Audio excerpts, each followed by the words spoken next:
السلام علیکم ورحمۃ اللہ وبرکاتہ۔ سبسکرائب کریں ہمارے یوٹیوب چینل کو اور دبائیں اس بیل آئیکن کو تاکہ ہر نیو ویڈیو کی نوٹیفیکیشن آپ کو سب سے پہلے ملے۔ احنف بن قیس کہتے ہیں کہ میں حضرت عمر کو ملنے کے لیے آیا تو انہوں نے 1 سال مجھے اپنے پاس روکے رکھا۔ سال کے بعد فرمایا یا احنف انی قد بلوتک فرأیت علانیتک حسنۃ وانا ارجو ان تکون سریرتک علی مثل علانیتک۔ آپ نے فرمایا کہ میں نے 1 سال تیرا ظاہر صحیح پایا، میں نے ہر قسم کی آزمائش کی، تیرا ظاہر میں نے صحیح پایا، اور میں اللہ سے یہ امید کرتا ہوں کہ اللہ تیرا باطن بھی ایسے بنا دے۔ اس میں جو بات ہے نا وہ یہ ہے کہ سال کے بعد حضرت عمر نے ان کے اندر کے معاملات پر فتویٰ پھر بھی نہیں لگایا، اور میں نے تیرا ظاہر صحیح پایا، اللہ کرے تیرا باطن بھی صحیح ہو جائے۔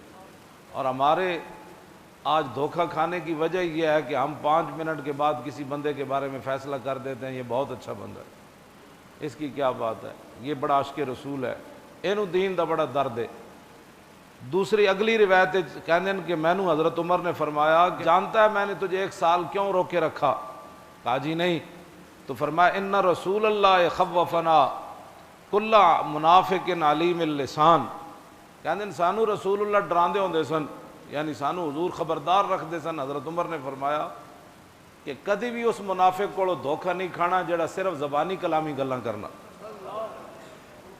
زبانی جمع خرچ کرو جناب حضرت صاحب وہ کیا بات ہے جناب، میں بھی عاشق رسول ہاں۔ سال تینوں تاں رکھیا کہ تو نہ بندے وچوں نہ،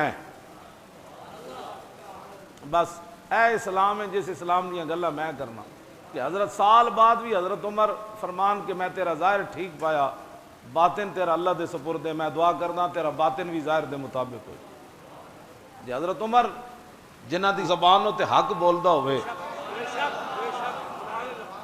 تے انہاں کسی دے بارے فیصلہ نہیں دیتا تے اسی جھٹ پٹ کسی دے بارے کیویں فیصلہ دے سکتے ہیں کہ اے بندہ ساڈے نال ہے تے بالکل جناب سبحان اللہ اس کی کیا بات ہے، ایسے نہیں۔ مومن زبانی گلاں کم کردا تے عملاً کام زیادہ کرنا۔